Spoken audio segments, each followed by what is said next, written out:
你来找我干什么呀？是想来偷袭我吗？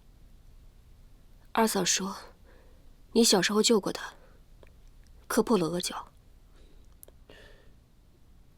磕破额角是真，不过救她的人是二哥。我想他是摔坏了脑子，记不住了吧？那你娶我，跟他一点关系都没有吗？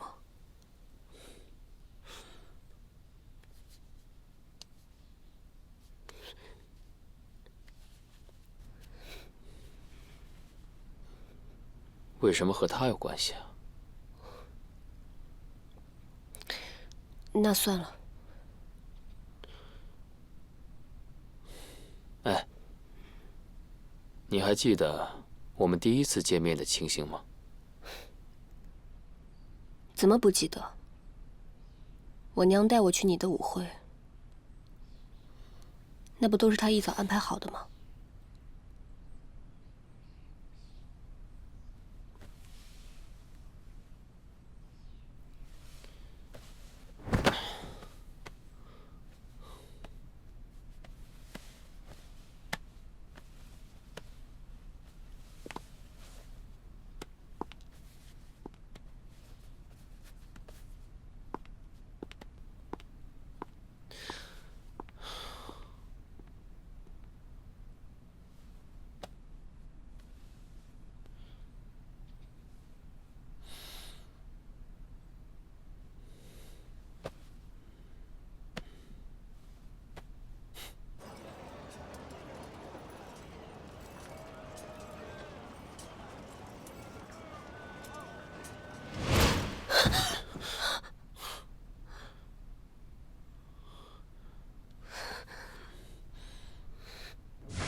小桑，没事吧？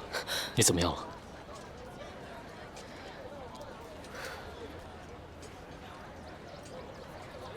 你还是叫我三少奶奶吧。对不起，我是看到你出来又没人跟着，我不放心，才想过来陪陪你。我没事，我能有什么事啊？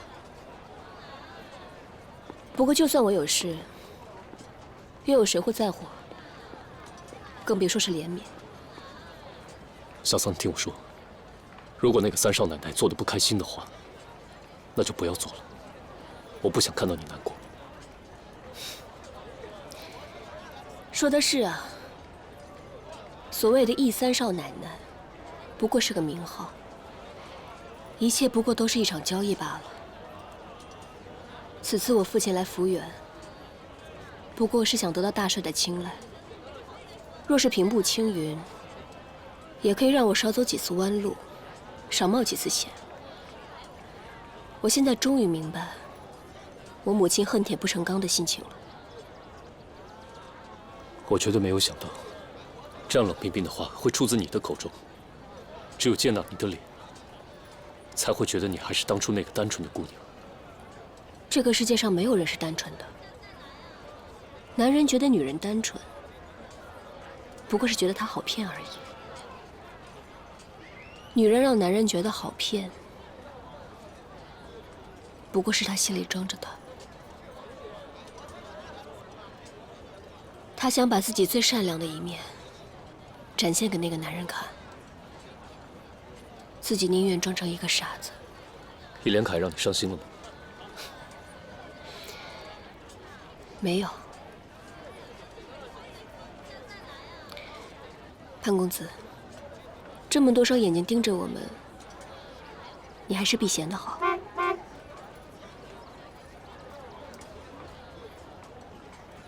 自己小心。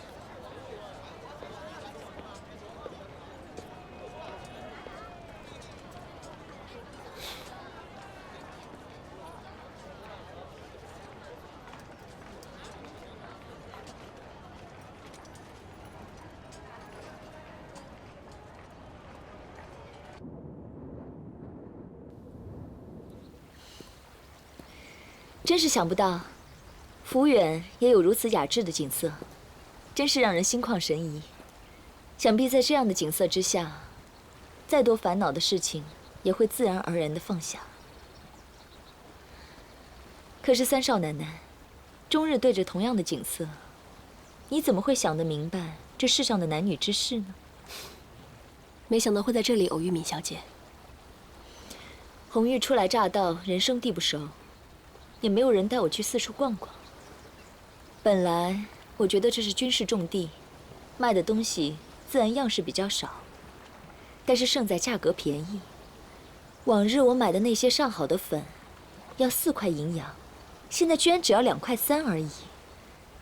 这样一算的话，福源反倒成了买东西的好地方。其实啊，终日在深宅大院里面，日子虽然平稳，但也会因此少了很多选择。这世上的男女之事，不也正是如此吗？虽然我不知道你在说什么，但是闵小姐阅人无数，自然与我不同。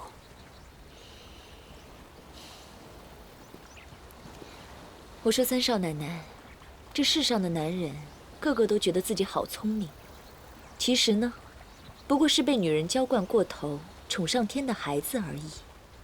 你稍微表露心意，对了他的意思，他就会对你指手画脚的。闵小姐聪慧过人。说到这儿，我倒是有些事想请教你。你要从我嘴里挖点东西出去？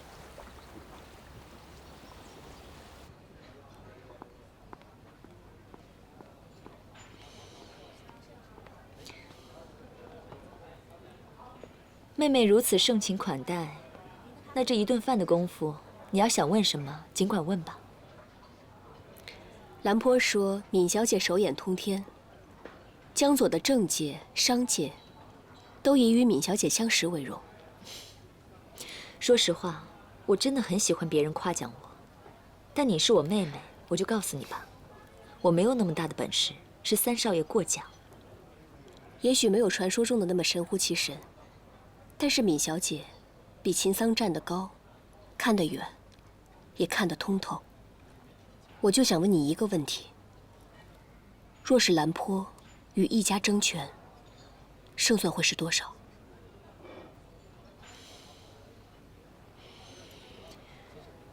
这样一个问题，我其实不知道该怎么说。我又不要你负责答案，你尽管说便是。那，你看这一桌子的菜，最美味的是这条鱼吧？大家都想吃它，可如果平均分的话，有的人会得到鱼头，有的人呢得到鱼腹，而其他人只能得到鱼尾。自然不会让所有人都高兴，但如果大家都硬抢的话，这鱼肉就散了，谁也得不到。那这条鱼该如何分呢？妹妹有没有听说过海盗分金的故事？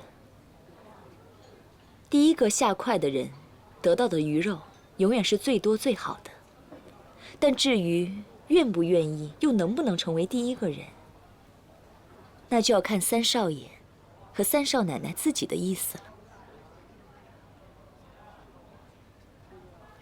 反正我这个人呢，是喜欢吃鱼腹的，鲜嫩美味。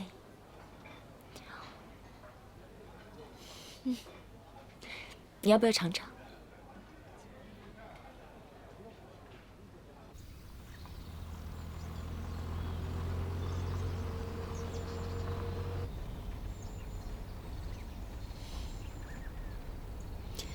你也真是的，装正经装个没完。不过倒是那个易连凯，竟然由着你这么对他，我倒对不起他了。但凡是个男人呢，一定会有几分色心，几分火性。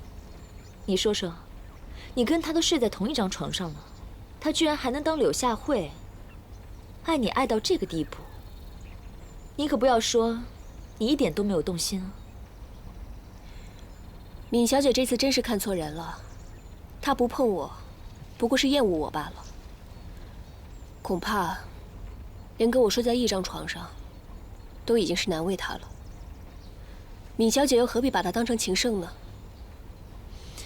真是想不到，像妹妹这么伶俐的人，居然一样看不破一个情字。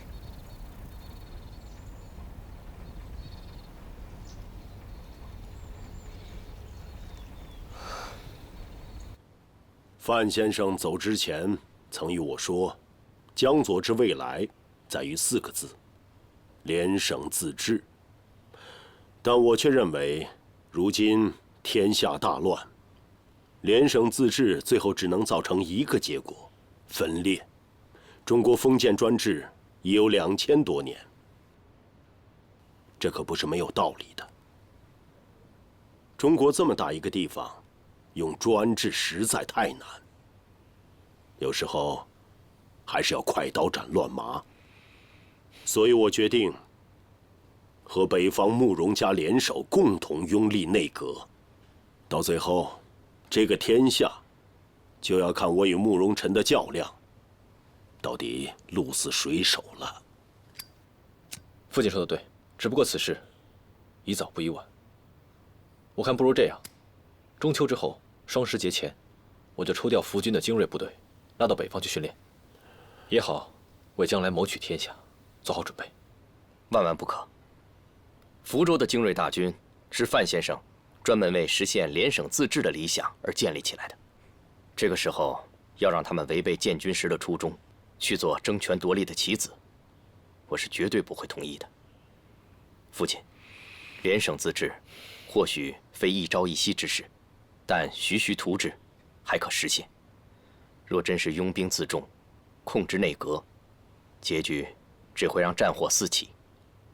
此事还需三思啊！大哥，当年父亲征战多年，凭借一己之力，平定了整个江左。这么多年来，也让江左的百姓免于受到战火的牵连。如今，父亲只不过想用同样的办法，把整个国家都安定下来，这样做不好吗？你想要搞联省自治，云溪不敢苟同。如果你执意要跟我和父亲作对到底，那你就试试看。我倒要看看，整个伏军上下有谁敢支持你。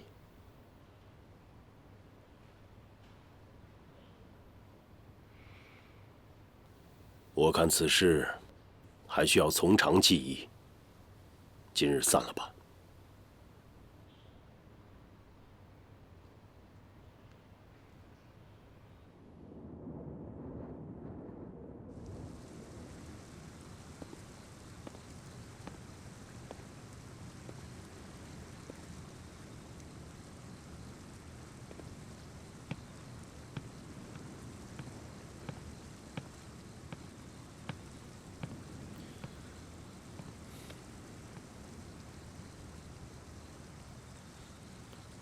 大哥，啊，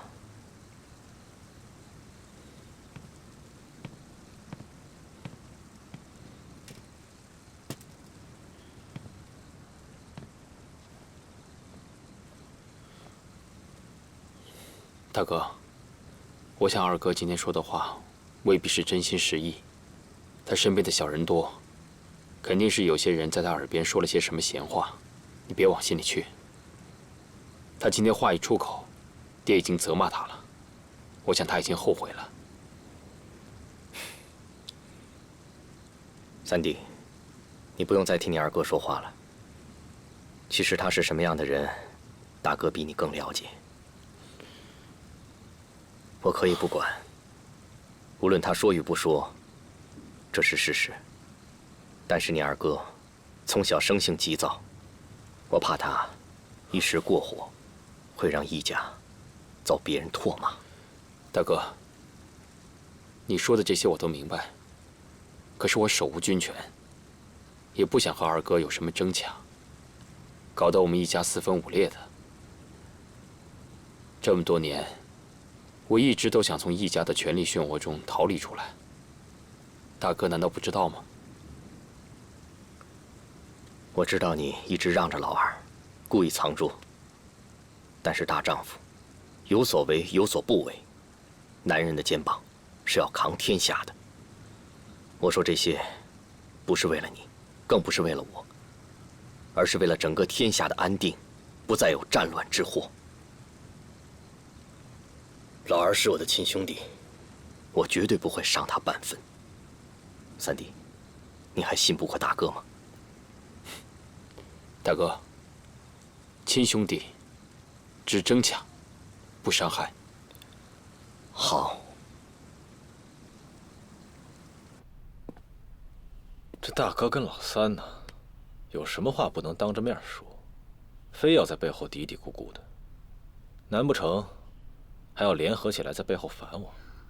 云溪，你就是想多了。想想你今天说的那些话，必然是伤了大哥的心。这兄弟之间，拌个嘴、吵个架很正常。你话既出口，自然是覆水难收。你们兄弟俩都爱不下面子和好，那大哥心中自然有闷气，想找人散一散。大哥这脾气一向能忍，此番前去找老三，一定不是疏解闷气这么简单。你别老把人往坏处想，好好去找兰坡说一说。这兄弟之间闹得再大，也得在家里解决。如果吵个天翻地覆，拆了这个家，反倒是让别人看了笑话。燕云，从小到大，只要我跟老三一吵架，你永远帮着他。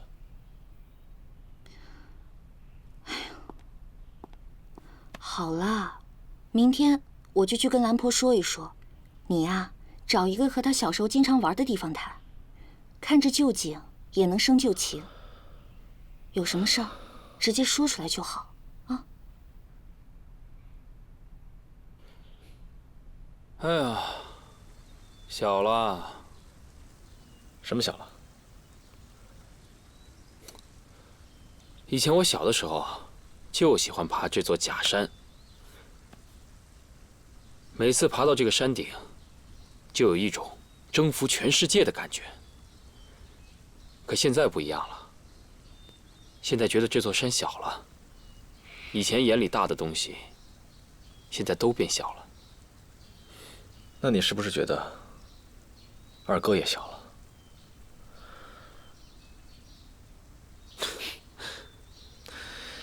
其实我昨天说那些话呀，都是气话，是故意说给大哥听的。这些年来，我一直在外面打仗，跟天盟会打，浴血奋战。咱们易家呀，那是舔着刀口，迎着炮火，才获得了今时今日的权势。可大哥他想要把这些全部都丢掉，我不甘心呢。我知道，昨天晚上大哥找过你了，一定是想让你帮帮他。你的决定是什么？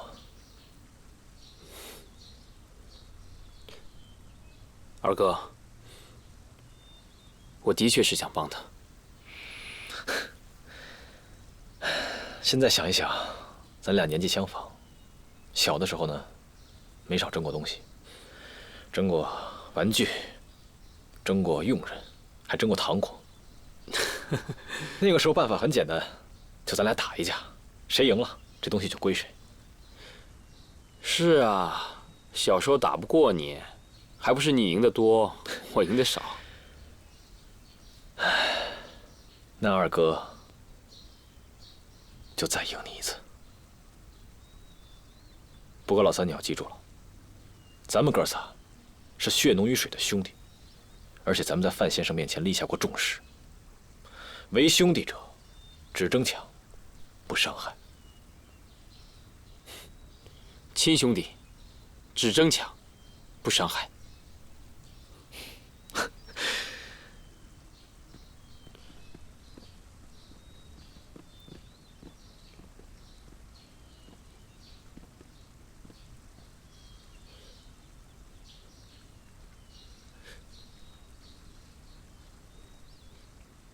是你呀！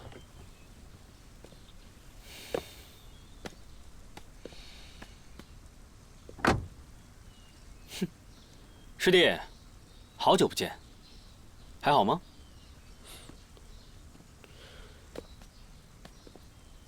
你来干什么？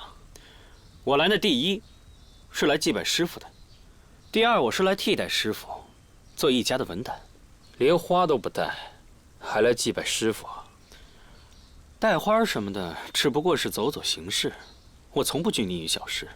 但是难过，我当然有。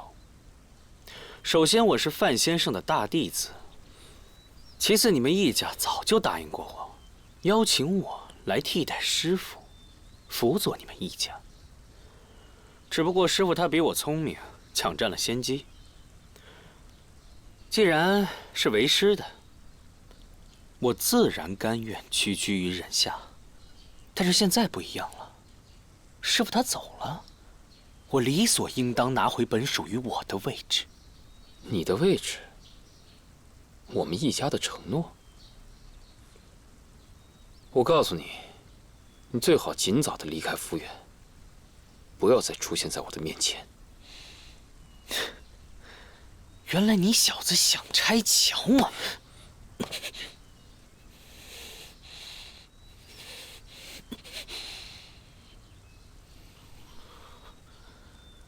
师傅容不下我，你也容不下我。你不会是在温柔乡里边待得太幸福了？你真的爱上那个秦桑了吧？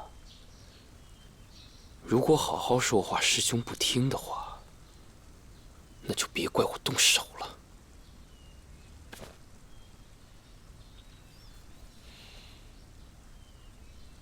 好，有你的一连开，我等着。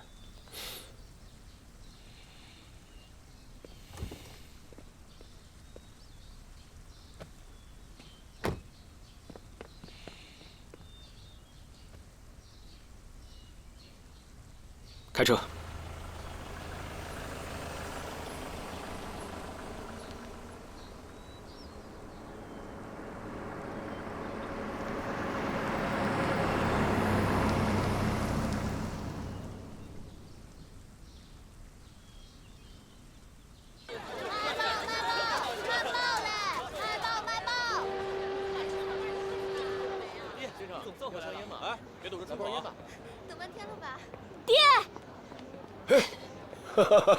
老爷，我可想死你了！在这边，这里。哎呀，哎，让爹看看啊！哎呀，瘦了。爹，你有白头发了。嘿，早就有了。听说你到芝山呐，这不又多了几根？都是女儿不好。也怪爹呢，没出息啊！啊，让那个骗子傅荣才给骗了，要不然我们家也不会落到这种地步，你娘也不会早死，你也不会嫁给易家。这也不能全怪爹。木已成舟，即是享乐罢了。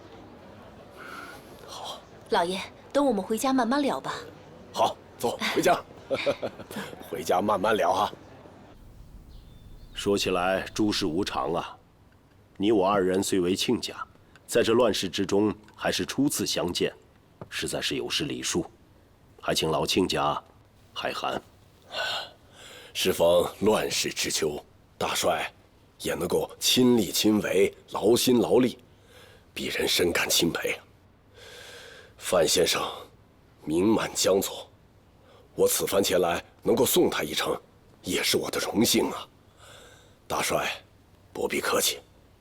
老你为我一家之事劳苦奔波，这一杯，我先干为敬。好。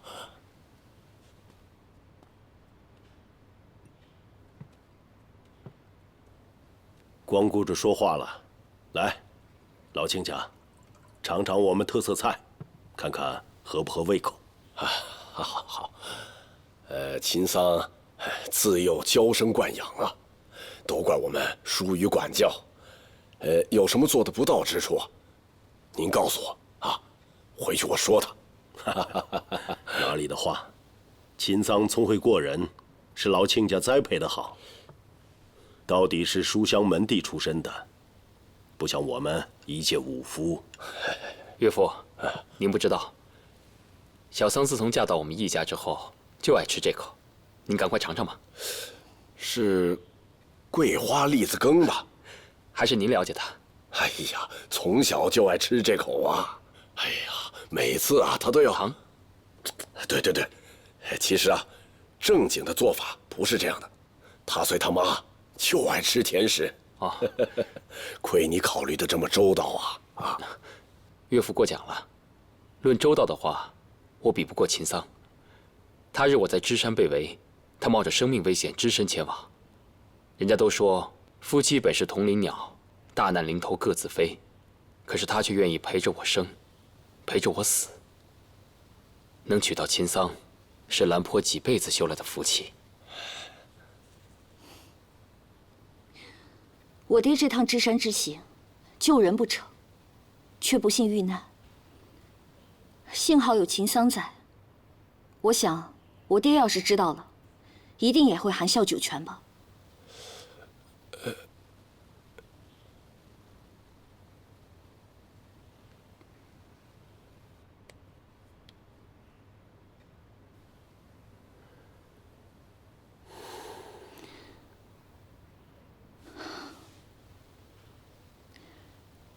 感谢秦伯伯为了我爹一事远道而来。哪里哪里，我借此杯中酒，表达我对您的敬意。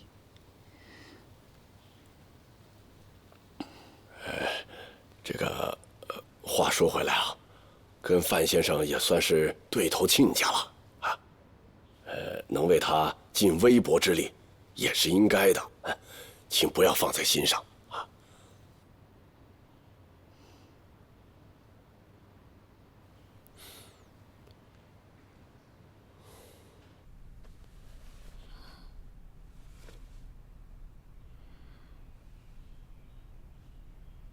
这上面还有我爹身上的味道。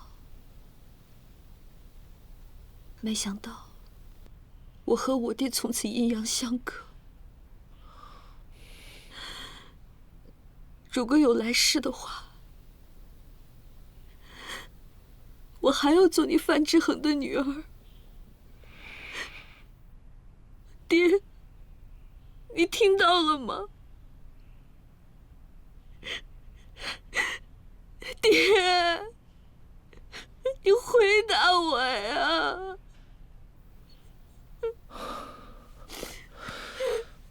燕云，放心吧，我一定不会让我的岳父大人死得不明不白。我们易家一定会给他老人家一个交代，此仇不报，我易连生誓不为人。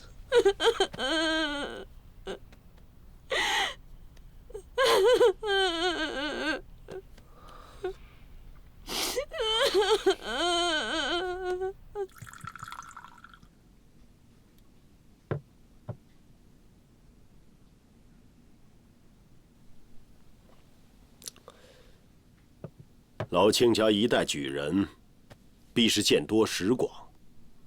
不知眼下政局，老卿家有何看法？军政也罢，民生也好啊，无外乎在于民心二字呢。自武王伐纣，那就是得道者多助，失道者寡助啊。自古来是得民心者得天下，失民心者失天下呀。西洋人好像也很看重这一点的，也很重意民心呐。在我看来，最靠不住的是民心。就说早些年的时候，拥戴政府的是民心，推翻政府的也是民心吧。再者说，嚷着要把皇帝赶出紫禁城的是民心，急着把皇帝请回来的也是民心。人心似水，民动如烟呀。你只说对了一半呢。这个有道云：取决于民心而失于民心，这自古来就是这个道理啊。我看这倒也未必。西洋人的政治模式，就算再好，也不能复制。鞋子穿得合不合适，只有脚知道。可是放眼天下，你看多为圣者都是敢为天下先之人呐。啊，就算华盛顿在美国闹了一场美国革命，当上了美国总统，可是他就干了2届，就自动不愿意再干，这也就是这个道理呀。老卿家不愧为举人，确实见解不凡。惭愧惭愧，自丙午间初就废许了一切立考制度，我这个举人呢，就是个虚名啊，摆设而已。怎么会是摆设呢？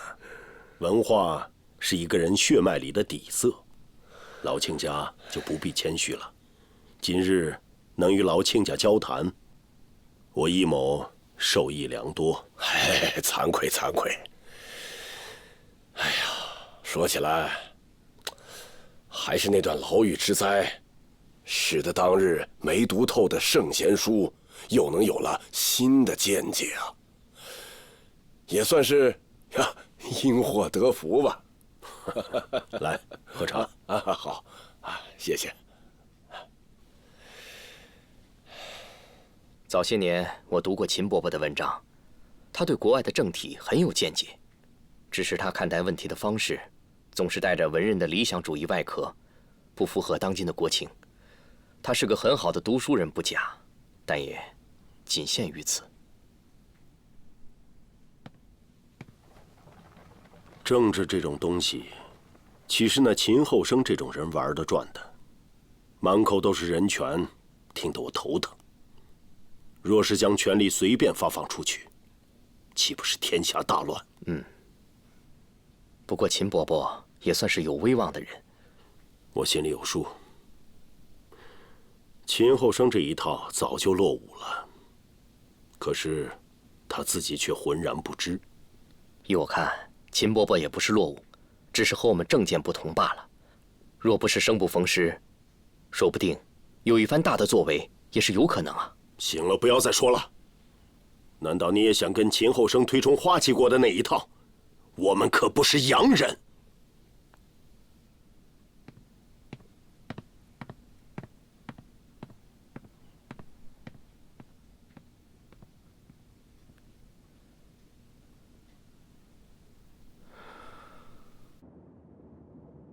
杨大，杨大，1、2、3，响！掏钱！哎呀，快点，掏钱！这邪了门了，这逢赌必输啊！来！哎呦，你们几个玩的还挺高兴啊！就看你们这脸都挂相了，一看就是仕途不济，赶快想想办法，另谋出路吧，你们！嘿，就凭你随便看一眼，溜嘴皮子，就说咱兄弟几个仕途不济？就是啊，我们可都是跟着陈培参谋长做事情的，前途无量着呢。哼！就这个人吧，啊，这个人就是你们参谋长吗？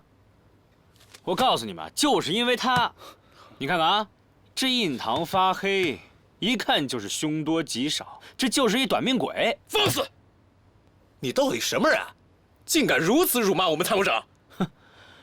我是什么人倒是真的不重要，这关键重要的是，这个人真活不了多久了。哎，把这人给我拦住！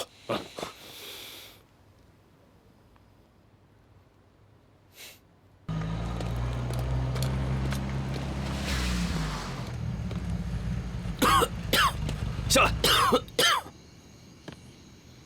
走。长官，他说你印堂发黑，命不久矣了。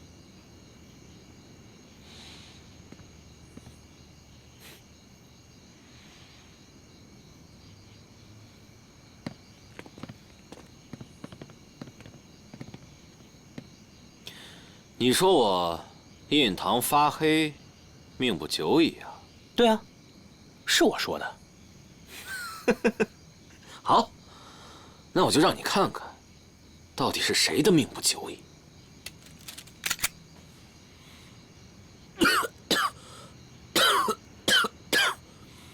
哎，大名鼎鼎的陈参谋长，如果你现在开枪把我打死了，就刚才你那2声咳嗽，很可能会要了你的命。你以为你是谁呀？你以为你是华佗呀？哎，我还真不是什么华佗在世，但是我略懂医术。就冲你刚才跟我交谈这几句话，我就知道你外强中干，气血两虚，而且你现在湿毒攻心。笑话，我陈培身体好着呢。哼，其实很多人都以为自己身体好。现在，我们可以当场试验一下，如果你按照我所说的去做，待会儿你不咳嗽了，那么你相信我。如果你还咳嗽，你可以立刻把我拉出去毙了。有点意思啊。好，那我就陪你玩玩。那好，那你就听我的。首先，气运丹田，肚脐与小腹中间这块儿，对，感觉这块儿有一团气。不断的在翻滚，然后不断的把这团气往上移，移到嗓子眼，别吐出来。然后你感觉这团气在你嗓子眼这块滚动。哎，不要吐出来，憋住喽。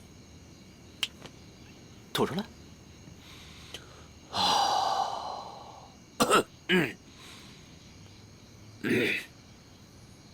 哎。是比刚才舒服多了，信了吧？还傻站着干什么呀？啊，快搬把椅子来！来，先生请坐。请坐。哼，刚才治好你的咳嗽，其实不是关键的。我来这儿的真正目的，是要和你说一下当下的时局。请讲。其实李帅现在岌岌可危，慕容家对他虎视眈眈，但是你浑然不知。如果你死了，对李帅来说根本算不了什么。不过我知道你陈培陈参谋长英明神武，胸怀大志。你来到李帅麾下，就是想有所作为，成就一番事业。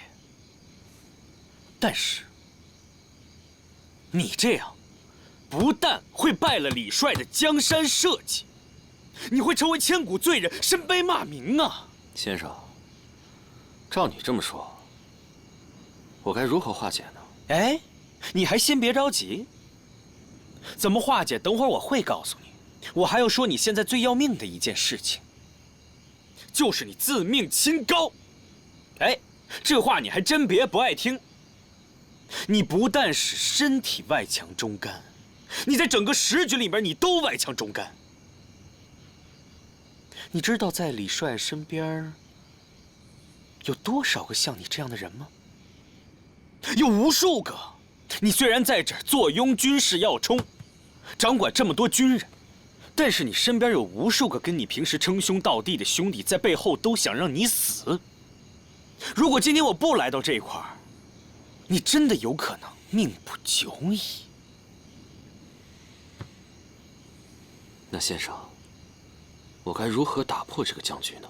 其实打破这僵局也很简单，你只需做一件事情，把我带入李府，引荐给李大帅，我定会保你升官发财，飞黄腾达。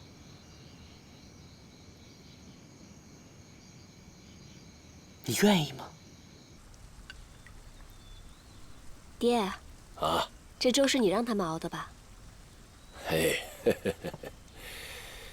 你呀，小时候不爱吃饭，还是你娘有办法啊，往这里边放一些牛轧糖。你小时候能吃一大碗白米粥呢。